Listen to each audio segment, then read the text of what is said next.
Thank you for joining us for this week's message at Crosswind Church. If you have any questions about this message or about Crosswind Church, please visit us at www.crosswindchurch.net, or you can email us at info@crosswindchurch.net. Good morning, Crosswind Church. Are you guys fired up or what? Yeah! That sounds like a or what thing, right? Listen, if you were a guest with us, you couldn't have picked a better Sunday to show up. I mean, not just that we had 4 baptisms, but today we get to kick off Be Rich 2018. And if you have no idea what that is, let me just go ahead and calm your fears.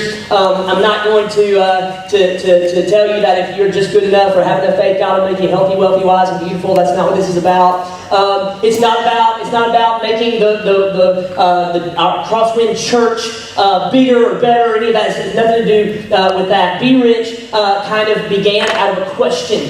And we're not the only ones that are a part of this. There are about 75 other churches also kicking off Be Rich today. All over the United States, 4 countries are involved with it. But the reason why Crosswind got involved is because a few years ago we asked a question. And it was a super, super important question. And that question was this: if our church were to cease to exist, would our community miss us? And what we said was, if the answer to that question is no, we've got some work to do. And for us at Crosswind, the answer to that question was, maybe, right? And so we looked around in our community and we said, what are the needs? And we saw poverty, we saw racial inequality and injustice, we saw hungry children, or we saw single parents trying to raise kids as best as they possibly could. We saw college students that were going through some really tough times and were struggling to make some decisions. And so we said, man, we should do something about that. We should engage. And then we looked around Northwest Tennessee, and you know what we found? We found amazing organizations that were already doing some great work. We saw organizations like the Bridge of Northwest Tennessee or the Boys and Girls Club. We saw organizations like We Care in Martin and Helping Hands here in Union City. And we said, listen, there's no reason for us to create a food pantry at Crosswind Church. There's a dozen of them around our community. There's no reason for us to create a thrift store here where people can come and get the clothes that they need for low cost, because there's a couple of them already at work. We asked the question, what if we could figure out a way to partner with them, to help them go further, faster? Rather than reinventing the wheel, what if we could just help them do what they are already doing and knocking out of the park? And so we started having some conversations. We started sitting down with people that were doing some amazing work, and we asked this question of them: what can we do to help? That was it. What can we do to help? And we started compiling lists, and some of our people and some of our home groups started going and volunteering little by little. Sometimes we would adjust our budget and we would start funneling some money into some of those organizations, partnering with them. We even created a website, iamcrosswind.com. You can go check that out, where we show 22 different organizations in Northwest Tennessee that are either nonprofit or profit, faith-based or not faith-based, but that are working with the poor, the marginalized, and the needy, and those individuals that need help the most. And you can go and look at how you can volunteer and how you can get involved. Last year we decided, man, what if we took a Sunday or a month and we just said, what if we just focused on that and unleashed a wave, more like a tidal wave, of generosity out into our community, right? What if we raised a bunch of money and gave it away? What if we went and served in some of these great nonprofits? What if we just figured out a way to love on our community? And that is why we are part of Be Rich. And that is what we get to kick off here today, right? But not only was it something that was birthed out of a question that we asked, it was something that we actually found in the Bible that we were commanded to do. So a guy named Paul, who wrote about half the New Testament, he wrote a letter to his protege, right? A guy by the name of Timothy. And in that letter, he wrote these words. And these verses are kind of the impetus. They're the driving force behind what we do at Be Rich. In 1 Timothy, he says this: command those who are rich in this present world not to be arrogant, nor to put their hope in wealth, which is so uncertain, but to put their hope in God, who richly provides us with everything for our enjoyment. Now, I know a lot of you, when you heard me say, command those who are rich, you went, whew, because he's not talking about me, right? Because you don't feel very rich, do you, right? The reason you don't feel rich is because you don't have any margin, and that's your fault, not God's fault. But everybody in this room is rich. And so once a year, what I get to do is I get to remind us all that we're rich. And so I tell you some things, like, this is how rich we are, and we're so blessed to be this way. 1 out of every 3 people in our world lives on less than $2 a day. Just wrap your head around that for just a minute. For half of what you'll spend for a cup of coffee at Martin Coffee Company or Higher Ground, for half of what you'll spend on a cup of coffee, that's what 1/3 of the world's population lives on. So congratulations. If you can afford a cup of coffee, you are rich, right? How about this? Did you drive here today in a car? And was that car one of multiple cars that your family owns? Congratulations, right? By the world standard, you're rich. You just didn't know it, right? How about that? How about this? Some of you all have houses, and attached to your house is another house that your car gets to live in. And that car's house is nicer than a lot of houses, and all the houses, that we see when we go down to Honduras. How about that? And do you want to know something? Some of you all have accumulated so much stuff in your life that you have had to take that stuff out of your house and put it into your car's house, and your car doesn't even get to live in its own house anymore because of it. Right? Because here's what we know. Listen, whether we feel it or not, we are so incredibly blessed. And I don't tell you all of that so that you'll feel guilty about it. See, what Paul told Timothy is that God has given us all of these things for us to enjoy. He's given us these things, and we should be so thankful that He's given us those things. What Paul is wanting to draw our attention to, and what I want to draw your attention to, is this. We need not put our hope in those things, in those riches, because they will ultimately disappoint, won't they?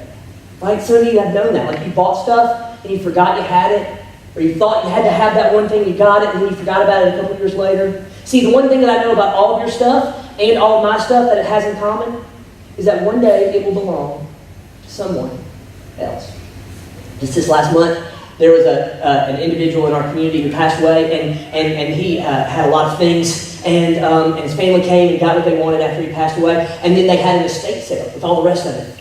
Jody and I walked down to the estate sale, and what they were doing was towards the end of it, they had 2 tables set up. It was so remarkable. And they were literally taking drawers out of the kitchen and dumping them onto the table and going, who will give me $2 for this table?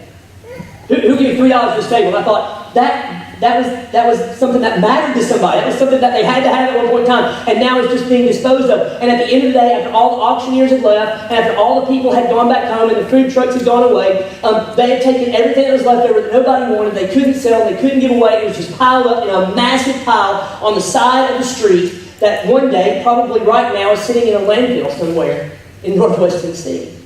See, having things aren't bad. But what we need to realize is that when the game is over, everything goes back into the box. And it will all belong to someone else. And Paul goes, that's a terrible place to put your hope. It's a terrible place to put your trust, because that ultimately isn't going to last. So here's what he instructs all of the rich people to do. In the next verses, it says, command them to do good, to be rich, there's our phrase, to be rich in good deeds, and to be generous and willing to share. In this way, they will lay up treasure for themselves as a firm foundation for the coming age, so that they may take hold of life that is really life. He goes, listen, I want you to really experience life. And so for those that have a little bit extra, for everybody in this room, I want you to be willing to share. I want you to be generous with your time and with your resources. And he even describes it as being rich. Now, you want to know what's really cool? This was something that the early church absolutely excelled in.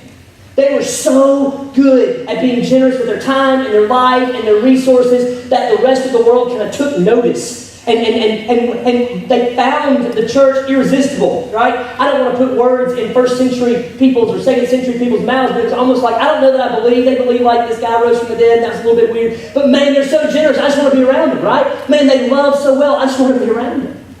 That was the way the early church got it. And you know where they got it from? Jesus instructed them on how to do it. In Luke chapter 6, Jesus is talking. The reason I know that is because it's in red letters in my Bible. And in verse 32, he says this: if you love those who love you, what credit is that to you? Even sinners love those who love them. And if you do good to those who are good to you, what credit is that to you? Even sinners do that. And if you lend to those from whom you expect repayment, what credit is that to you? Even sinners lend to sinners, expecting to be repaid in full. What he says is this: there's a culture of giving and of generosity in the Roman Empire, but that giving and that generosity always kind of came with some strings attached.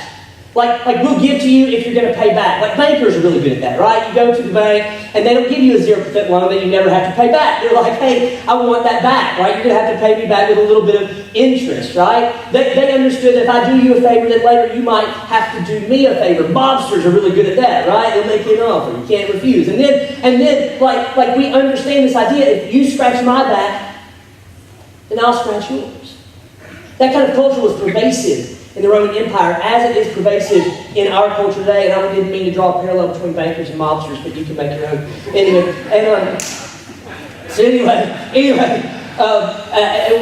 what they're trying to say is, Jesus says, that's the way that sinners give. Everybody gives that way. There's no virtue in giving that way, right?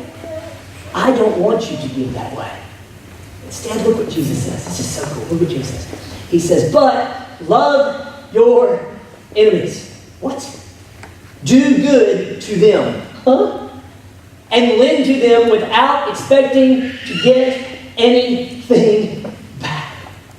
That just doesn't make any sense. You mean the person that cut me off in traffic, I've got to find a way to love them with all of my fingers. Right? But you mean that person that robbed from me and took from me, that person that abandoned me and let me down and abused me and used me and cast me off, I've got to love them. And Jesus goes, yeah, think about how amazing that would be when the world sees that, because no one's doing that. And I've got to give to people and be generous to people and not expect anything back from that. Jesus, that doesn't make any sense. And Jesus said, listen, I'm changing the economy. I'm changing the way we do things. I'm changing the way we love. And the reason that Jesus wanted us to love that way is because that's the way He loved us. In the very next verse, He says, then your reward will be great, and you'll be children of the Most High, because He, God, is kind to the ungrateful and the wicked. Be merciful, just as your Father is merciful. We know the golden rule, right? The golden rule is do unto others as you would have them do unto you.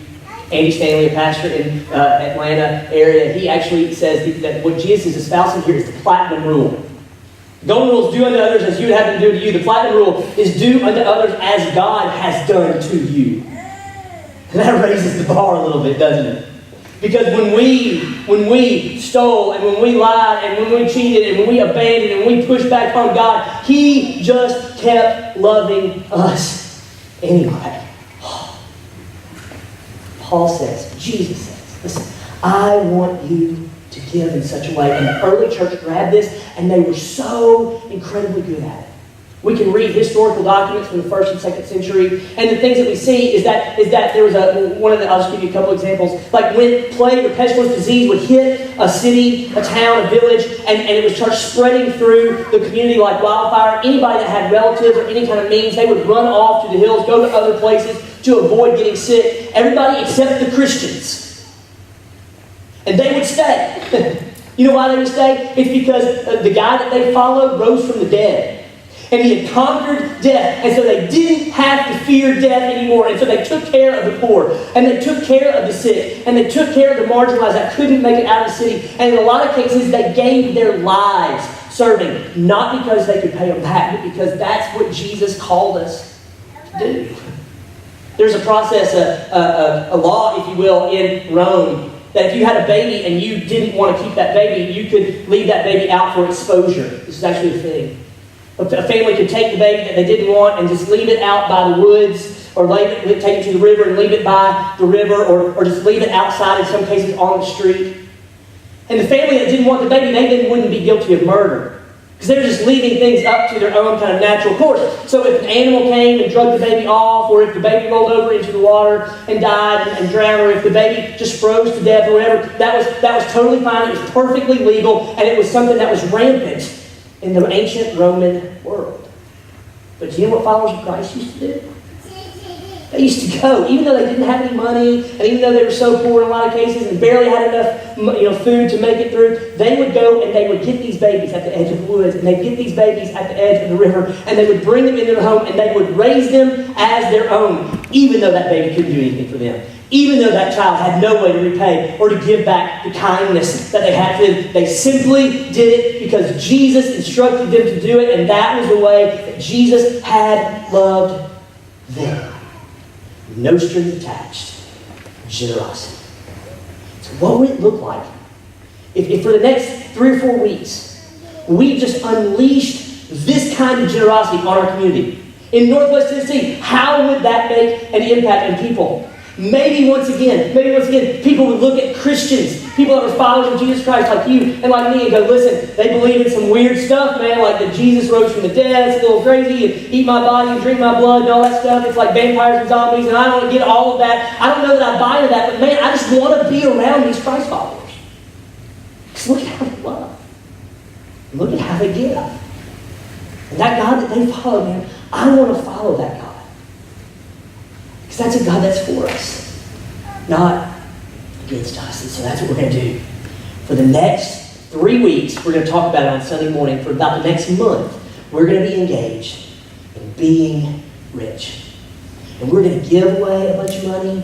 And we have a kids initiative that we had launched this year. We didn't do a kids initiative last year. I'm so excited. Our children are doing Operation Christmas Child, and our goal is that they would do at least 100 shoeboxes. I think we're going to knock that out of the park. If you're like a grown-up and you want to do a shoebox, that's fine. But man, I just really wanted our kids to be involved and engaged and be rich and doing that sort of thing. And so our kids are going to be doing that. So today we can talk about giving. Next week you have to come back. I'm not going to tell you about it today. Next week you have to come back, so we're going to talk about serving and what that looks like. And then the week after, which is one of my favorite weeks. I think they're all my favorite weeks. But the third week is our love week, where we are just going to, I can't tell you, we're just going to love on people in our community. It's amazing how we're going to do that. And I'm super, super, super pumped about it. And so today, we get to give. We get to start by giving. Now, here's where your pushback is going to be. Jeremy, I knew if I came to church, eventually you'd ask me for money, right? Church just wants my money. God just wants my money. You're stepping on some toes here, Jeremy. Don't mess my checkbook. Listen. If giving to a church, hear me.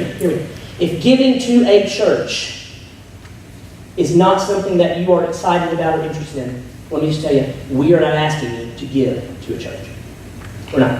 I'm not asking you to give to Crosswind. I'm not asking you to give to any other church. I'm asking you to give through a church. Today, any funds that you give, and we'll talk about that in just a minute, that are designated for Be Rich, 100% of those funds are going to go to some great organizations that are doing great work in Northwest Tennessee. We are going to, get this, give it all away. We're just going to give it all away, right?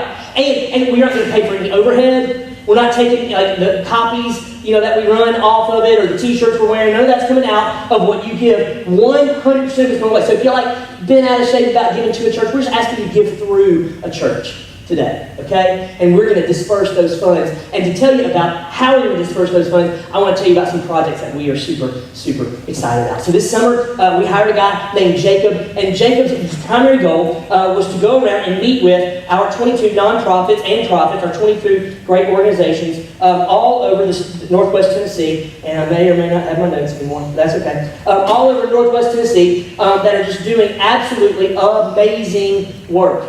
And he asked him this question. Number one, what can we do to help? And number two, if you could dream, like you had some extra money, right, what would you do with that money? And we wrote all of that down, and we took all of those notes, and then we decided on some organizations that we were going to give to. Now, you're going to have to help me out here, all right? In fact, those of you that are watching online, you're going to have to help me out here as well, too, right? Because these organizations, for the most part, have no idea we're doing this. So I have to keep a secret. So in a couple weeks, we're going to walk into their offices with a check.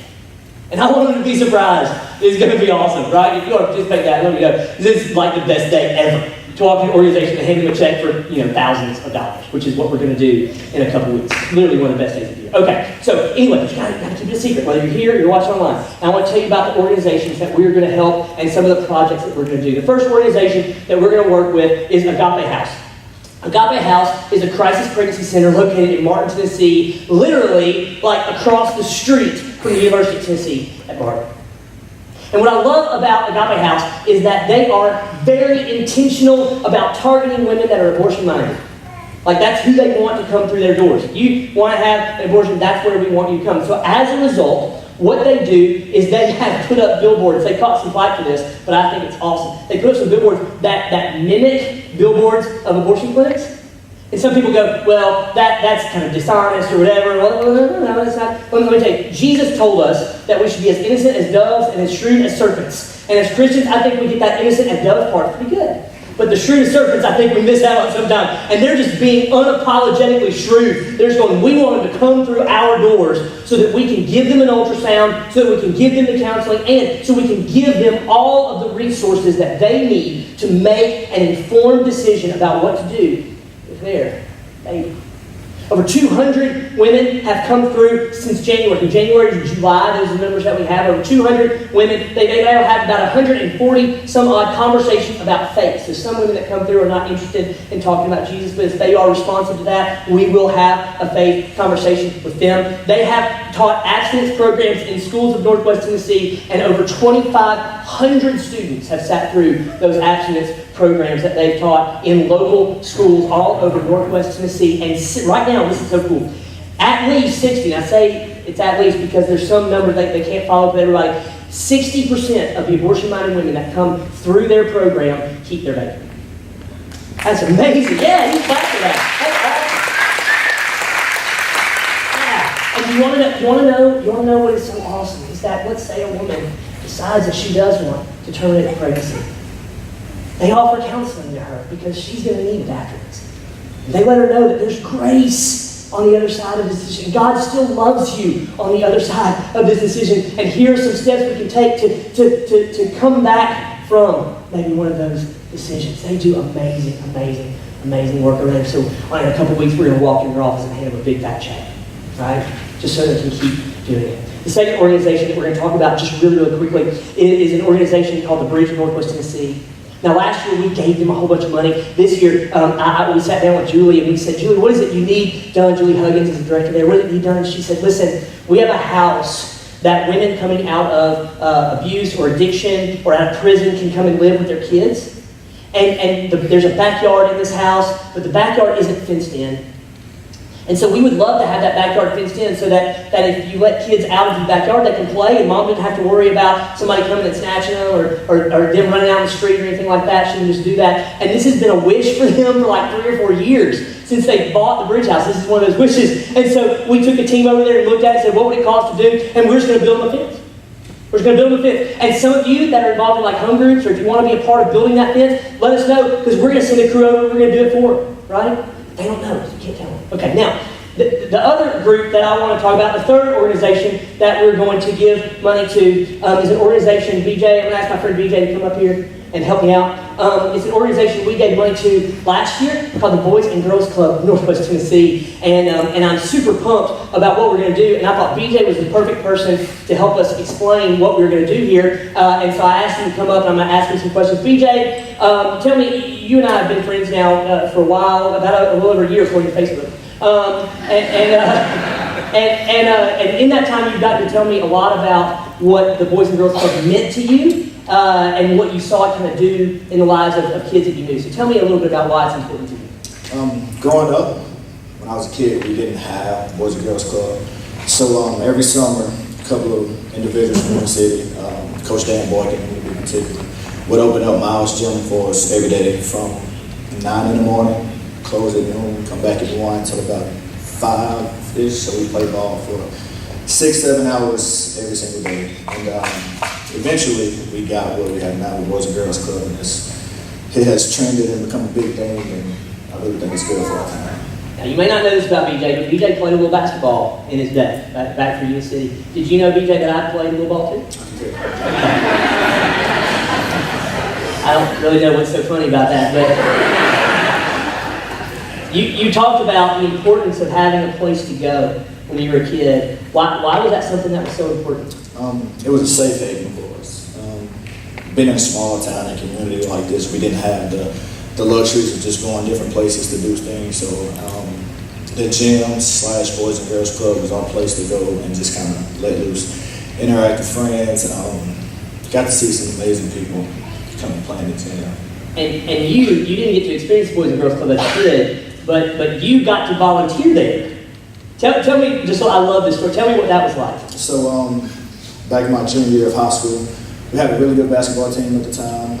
We ended ended up going undefeated, winning the state championship. And we won on a Saturday, went to the Boys and Girls Club that Monday. Everyone would kind of just bum rush you. They'd ask for autographs, shaking hands, just kind of hug, jump on things like that. So it's felt good to be able to give a kid that kind of joy. Absolutely, absolutely. So we sat down with Tracy Boucher, who is the director of the Boys and Girls Club, and the gym, the Old Miles Gym that BJ used to play in, is actually shared by the Boys and Girls Club and Head Start of Northwest Tennessee. And when Jacob asked her, he said, what if you had like a wish, what would it be? He said, oh my goodness, the gym floor needs to be resurfaced. Like, the kids are slipping around on it, and sometimes condensation comes up, and we figured out if you mop it with like this weird mixture of like vinegar and like, I don't know, egg whites, I don't know, something like that. It's not egg whites, but it's some kind of weird mixture they put together, right? Then like they can get a little bit of traction for a little while, but there are kids slipping and sliding all over the place. So I went by there and I looked at the gym floor, and underneath the basketball goals, like in the paint, it's a different color because it's so worn. I bet it's not been refinished since you played there. Right, so maybe before that, and so we looked around and we started getting some bids. And you know what we're gonna do? We're gonna resurface the floor. Like we're just gonna take care of it. Isn't that awesome? And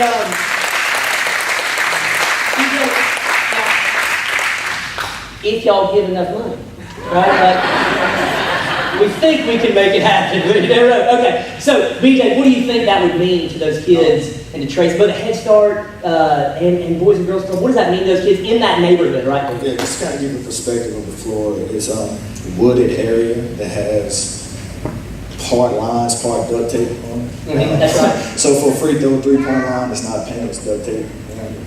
We made it work. It's almost unsafe at times, to be honest. That's right. You know, it's unfortunate that, you know, this is where kids sometimes the only place they can go to play. That's right. So I think the floor would be great for them. That's awesome. So we're going to do that. And BJ, you mentioned in the first service that, man, you were so excited about this. You might even go back up there and play some ball. Maybe. Yeah, maybe we can do some one-on-one. If my wife agreed to give me a massage afterwards. Oh, you need a massage afterwards? So Hannah, you like that? There you go. Okay, she's shaking her head no. All right. There's one other organization that we're going to give money to, and we're super excited about this one as well. It's LifeBeat, which is over in Tiftonville, over in Lake County. But I'm not going to tell you about them. I'm going to let them tell you about themselves. Check out this video. It's Dee Keeling. I'm Executive Director here at LifeBeat Pregnancy Center. I've been here for 15 years. My name is Jenny Sweetley. I work with the medical portion of the clinic here. I will soon be here 2 years.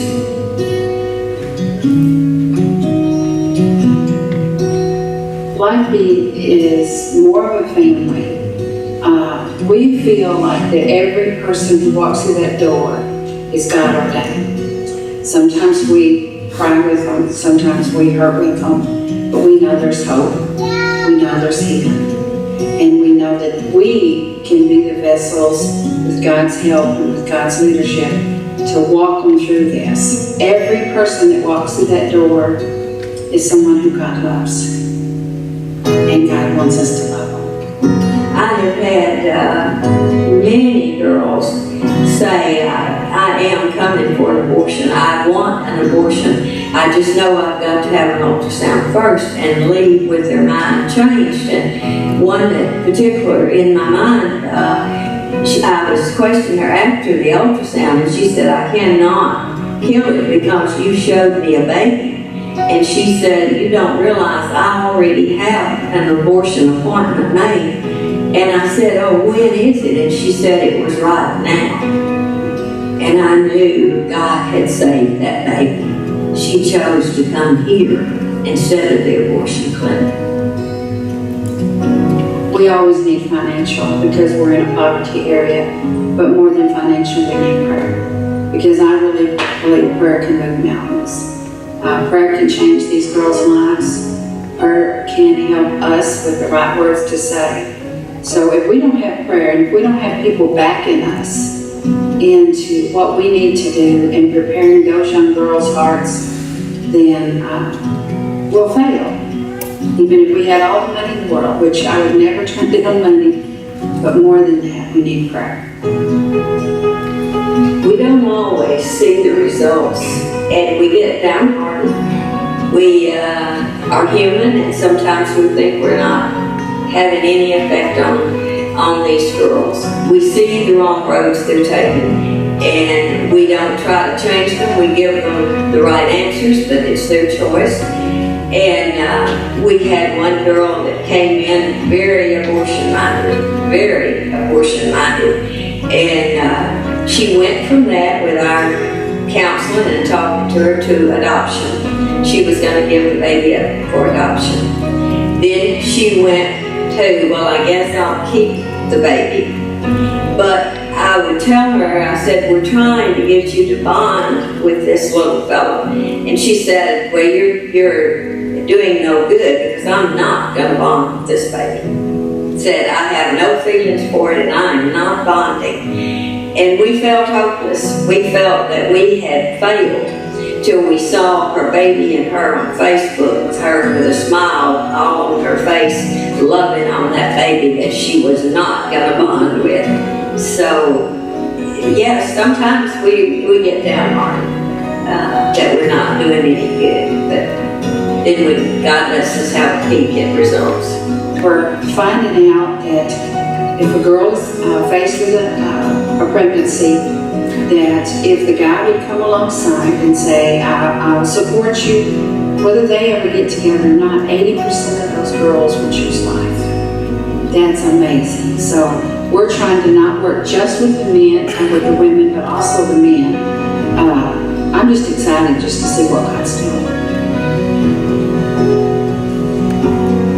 I am so thankful to God that He has placed us here. And I know a lot of people look at Lake County as poverty. There's so many good people and there's so much potential here. And God has really stirred my heart to reach out to these young people and make a change. And I'm watching, just like this girl that came in today, she knew where to come.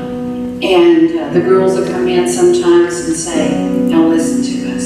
And we've had them come in, Miss Dee or Miss Janet, I need somebody to pray with me. I need something. And so I'm just super excited that God put us here. It's not in a great big town, but oh my goodness, it is so needed here. And we just get the opportunity to serve God here.